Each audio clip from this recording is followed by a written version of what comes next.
ETF index mutual funds నేర్చుకుని stock మార్కెట్లో రాణించాలనుకుంటున్నారా? వెంటనే ఈ నెంబర్కి కాల్ చేయండి.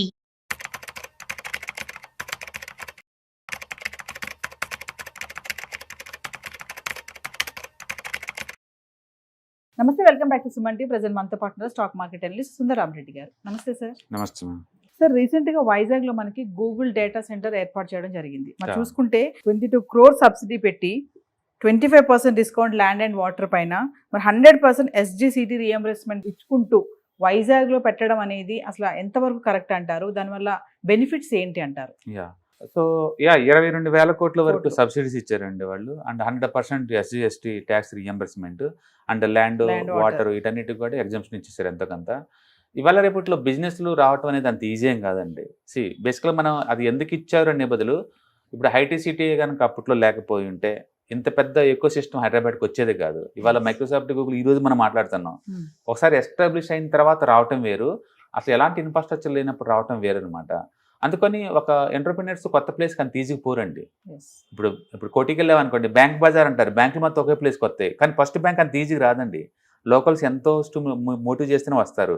అలాగే ఫార్మా బజార్ అంటారు, టెక్స్టైల్ బజార్ అంటారు, అవన్నీ మొదట్లో చాలా స్ట్రగుల్ అవుతారు, తర్వాత ఆటోమేటిక్గా అట్రాక్ట్ చేస్తూ ఉంటారు అనమాట. ఏ గవర్నమెంట్ అయినా సరే అది అట్రాక్ట్ చేస్తూ ఉంటుంది. ఇండియాలో ప్రతి గవర్నమెంట్ ఎంతకంత సబ్సిడీస్ ఇవ్వాల్సిందే అది బిజినెస్ రావాలి అంటే. ఇప్పుడు ఆంధ్రప్రదేశ్ గవర్నమెంట్ ఎక్కువ ఇచ్చింది, ప్లస్ వాళ్ళతో ర్యాపిడ్ మెయింటైన్ చేసుకుంటూ కొన్ని సంవత్సరాల నుంచి మోటివ్ చేస్తే వాళ్ళు ఇచ్చారనమాట. అందరూ అంటున్నట్టు డేటా సెంటర్లో పెద్ద జాబ్సే ఉండవు, కరెక్ట్ అది. ఎందుకంటే డేటా సెంటర్ అనేది ఒక వేర్ హౌస్ లాంటిది డేటా స్టోర్ అవడానికి.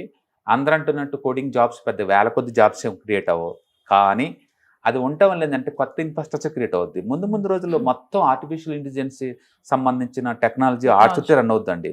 ఇప్పటికే మన ఆంధ్ర తెలంగాణలో కలిపి ఒక 1.8 lakh బీటెక్ సీట్స్ ఉన్నాయి. అందులో ఎక్కువ ఎలా రిపోర్ట్లు అందరు చేస్తుంది ఈ ఆర్టిఫిషియల్ ఇంటెలిజెన్స్, మిషన్ లెర్నింగ్ ఇలాంటి కోర్సులే చేస్తున్నారు.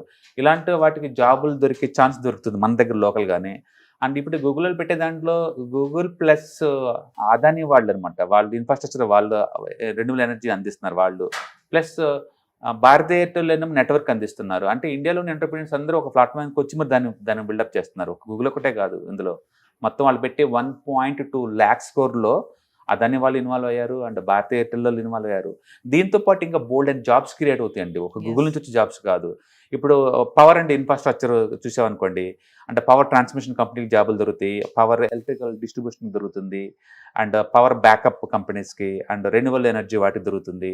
తర్వాత ఫిజికల్ ఇన్ఫ్రాస్ట్రక్చర్ కంపెనీస్ అనుకోండి, కూలింగ్ సిస్టమ్ సంబంధించిన వాటి జాబ్స్, అంటే కేబుల్స్ వైరింగ్ వాటికి సంబంధించింది, అంటే స్ట్రక్చర్స్కి రాక్స్ వాటి సెటప్స్ చేసే వాళ్ళకి వస్తుంది, అంటే మాడ్యులర్ కంటైనర్స్ వాటికి దొరుకుతుంది.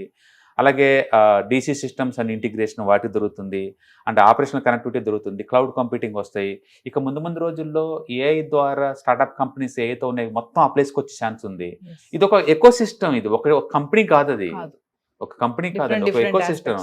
ఒక హైటెక్ సిటీ హైదరాబాద్కి ఏం చేసిందో డెఫినెట్గా ఈ గూగుల్లో కండక్ట్ చేసే డేటా సెంటర్ కూడా వైజాగ్ని ఒక ఇప్పుడు దాకా పోర్ట్ సిటీ అంటారండి, ఇక్కడ నుంచి ఏఐ సిటీగా మార్చిద్ది అనమాట. అది డెఫినెట్గా వాళ్ళకి అంత ఇన్సెంటివ్స్ ఇవ్వకుండా రాదండి, ఏ ఇండస్ట్రీ రాదు. అందుకని మనం పక్క స్టేట్ వాళ్ళు ఏదో అంత ఇస్తే వచ్చారు, మేము ఇచ్చినా వస్తారు అని చేయటం చాలా ఈజీ. బట్ అందరు ట్రై చేసి ఉంటారు డెఫినెట్గా. బట్ అది వాళ్ళు అక్కడికి వచ్చారు అంటే ఏంటంటే అందరికంటే బెటర్ సబ్సిడీస్ వాళ్ళు ఇస్తున్నారు కాబట్టే వాళ్ళు వచ్చి ఉంటారు అనమాట. అది డెఫినెట్గా that is going to change a lot అండి. వైజాగ్ ఒక ఐటీ హబ్ గా మారిపోతుందని అనుకోవచ్చు. ఐటీ అని అన్న కానీ, బట్ ఆర్టిఫిషియల్ ఇంటెలిజెన్స్లో హైదరాబాద్ని మింగేస్తుంది, అందులో డౌట్ లేదు. హైదరాబాద్ కోడింగ్కి ఫార్మాకి ఎంత పాపులరో ఏఐకి అంత మించి. అలాగని హైదరాబాద్లో డేటా సెంటర్స్ లేవో అంటే ఇక్కడ కూడా ఉన్నాయి. మైక్రోసాఫ్ట్లో 3 కడుతున్నారు, అంటే గూగుల్లో 2 కడుతున్నారు, ఆల్రెడీ 2-3 ఆపరేట్ అవుతున్నాయి. హైదరాబాద్ లేవని కాదు, బట్ వాళ్ళు కట్టేది ఇప్పుడు వైజాగ్లో కట్టేది అల్లాటప్ప కాదండి. అది అది ఆల్మోస్ట్ 1.2 lakh crore తోటి భారీగా కట్టే సెంటర్ అనమాట. కొన్ని వందల కంపెనీస్ని అట్రాక్ట్ చేస్తుంది, అందులో డౌట్ లేదు. ఆసియాలోనే ఇదే పెద్దది అవుతుందని కూడా అంటున్నారు. డెఫినెట్గా. అండ్ వాళ్ళు అండర్ సీ కేబుల్ ద్వారా వాళ్ళు ఏసే మొత్తానికి కూడా ఇక్కడ నుంచి డేటా కనెక్టివిటీ ఇస్తున్నారు వాళ్ళు. So they have very big plans అనమాట. అంటే డెఫినెట్గా మన తెలుగు ప్లేస్లో, అది హైదరాబాద్ కావచ్చు లేదా వైజాగ్ కావచ్చు, డజంట్ మ్యాటర్, మన తెలుగు ప్లేస్లో ఇలాంటి కేర్ ఆఫ్ అడ్రస్లు ఉంటాం అనేది మనకు అది అచీవ్మెంట్. ముందు రోజుల్లో ఏమవుతుందంటే ఈ అమెరికా వాళ్ళు H1 వీసాస్ వల్ల అండ్ ఎవరు వెళ్ళలేరంటే అల్ట్రా మెరిట్ ఉన్న వాళ్ళు కంపెనీని హైర్ చేసి తప్ప. ఎందుకంటే 90 లక్షలు కట్టి పోయి అంత స్పాన్సర్షిప్ దొరకపోవచ్చు అందరికీ. ఊహించండి, ఒక ఐఐటీలోనే ఆల్మోస్ట్ 18,000 సీట్లు ఉన్నాయి, ఇంకా ఐఐటి సీట్లు డబల్ చేయబోతున్నారు ఇప్పుడు. ఇంత పెద్ద మెరిట్ ఇంక బయట పోవటం కష్టం ముందు ముందు రోజుల్లో. అలాంటి వాళ్ళకి మన ప్లేసుల్లోనే అదే అమెరికాలో జాబ్ ఇచ్చే కంపెనీస్ ఇక్కడికి వస్తే అది ఎక్స్ట్రాడినరీ. రెండోది ఎంటర్‌ప్రెన్యూర్‌షిప్ బాగా పెరిగిపోద్ది అనమాట. అందుకని ఒక ఐటీ కాదు, నాన్ ఐటీ కూడా, and real estate and tourism and power cooling, alternative energy మొత్తం బాగా డెవలప్ అయ్యే ఛాన్స్ ఉంది. కాబట్టి ఒక 60-70 ఇండస్ట్రీస్ డెవలప్ అవుతాయి. అందరూ అనుకున్న డేటా సెంటర్స్ అంటే ఒక ఐటీ కాదండి, అంతకు మించి డెఫినెట్గా that is going to give lot of innovation areas అనమాట. అండ్ పోర్ట్ సిటీకి వస్తే ఏ సిటీకి మారుద్ది అది. అంటే దాంతో పాటు సరౌండింగ్ చాలా డెవలప్మెంట్స్ చాలా డెవలప్మెంట్ అవుతాయి. ఊహించండి ఒక ఐటీ సిటీ చుట్టూ ఎన్ని ఉన్నాయి. ఇప్పుడు ఐటీ సిటీ చిన్నదైపోయింది, కోకాపేట దాకా వెళ్ళిపోయింది కదా. డెఫినెట్గా ఐటీ సిటీ లేకపోతే అసలు కోకాపేట లేదు కదా, వాళ్ళ చరిత్రలో అది ఉండదు కదా. అందుకని ఇప్పుడు గురించి మనం థింక్ చేయకూడదు. ఆఫ్టర్ 20 years తర్వాత మన వైజాగ్ ఎలా ఉండబోతుందని థింక్ చేసుకుంటే మనకు ఆన్సర్ చెప్పింది. Real it's one of the proud moment. And politicians అన్న తర్వాత ఒక్కొక్కళ్ళు గిట్టనోళ్ళు గిట్టనట్టు పొలిటికల్ గా అటు ఇటు వేస్తా ఉంటారు కానీ but end of the day achievement అది అంత పెద్ద ఇన్స్టిట్యూషన్స్ అంత పెద్ద సెటప్ తోటి రావడం అనేది చాలా పెద్దది. అండ్ ఇప్పుడు ఇండియా హబ్ గా మారుతుందండి డేటా సెంటర్స్ కి అండ్ ఇన్నోవేషన్ కూడా. ఈవెన్ రిలయన్స్ వాళ్ళు కూడా జామ్నగర్ లో కడుతున్నారు 1 GW ది. అండ్ అదాని వాళ్ళు ఇప్పుడు దీంతో పార్ట్నర్షిప్ ఇల్లు కడుతున్నారు. అండ్ మైక్రోసాఫ్ట్ వీళ్ళు ఓన్ గా కూడా హైదరాబాద్ లో కడుతున్నారు. అన్ని చోట్ల బాగా విస్తరిస్తుంది అనమాట. డెఫినెట్గా మనలో ఏదైనా అమెరికా, ఆస్ట్రేలియా, కెనడా అటు వెళ్ళే బదులు పెద్ద పెద్ద కంపెనీస్ ఇక్కడ రావడం ద్వారా ఏంటంటే లోకల్ టాలెంట్ డెవలప్ అవుతుంది. తద్వారా ఏంటంటే స్టార్ట్అప్ కంపెనీస్ ఎక్కువ అవుతుంది, ఇన్నోవేషన్ ఎక్కువ అవుతుంది అనమాట.